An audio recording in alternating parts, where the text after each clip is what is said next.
Let's start off with a look at the Chinese anti-corruption drive. On Friday, the disciplinary watchdog said that it was speaking to the media on cases handled in the last year. For more on that, we can cross live now to our reporter, Ayang, who joins us now in our downtown location here in Beijing. Ayang, talk to us about this case over here of these corruption cases that have been getting so much publicity here in China, particularly because they involve so many senior officials. Is that the only reason why it's very much in the headlines right now? Well, yes, James, it's an annual routine for the discipline watchdog to hold a press briefing at the beginning of each year. But in recent years, the public has been taking more and more notice of what's going on as the government steps up efforts to root out corruption. And the briefing this morning was a pretty short one without taking questions from the press. But the spokesman gave us quite a detailed report of all the wrongdoings they have discovered last year and their relevant handlings. China's discipline watchdog is biting down on corruption crimes. Compared to the previous year, the Commission received more public tip-offs and disciplined more high-level officials. In 2013, anti-graft watchdogs nationwide had received 1.95 million tip-offs from the public. 31 high-level officials, some at ministerial level, were either punished or are subject to ongoing investigations. The agency told reporters 180,000 officials were disciplined in 2013.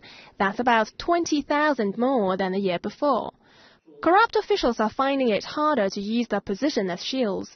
Even senior officials from government ministries may come under fire once there's reason for suspicion.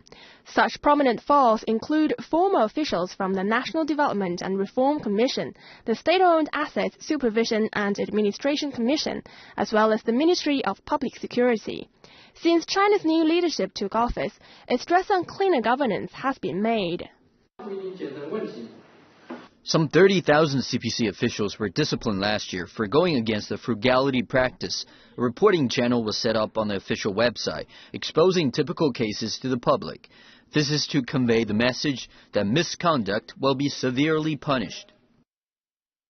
Since the leadership transition a year ago, the government has shown stronger determination to root out corruption, and the report today proved the discipline agency is indeed acting tougher on these crimes, and these stance will of course serve as a warning for all government officials. Ayang, there's been a lot said particularly about frugality, and especially with the Chinese Spring Festival in 2 and 3 weeks. How do we link those two together and talk about frugality as part of the wider drive against corruption? Exactly. Just 1 month after the CPC leadership transition, the CPC Central Committee introduced these 8-point rules requiring officials to keep to frugal lifestyle and improve efficiency. And some notable changes last year were bans on lavish banquets, overseas trips and gifts made on public expenses. And with this official tip-off website set up, the watchdog discovered around 24,000 such cases. Bear in mind, frugality not only means no oversized meals on public funds, but also minor misconduct, such as purchasing and mailing holiday greeting cards and calendars on public funds.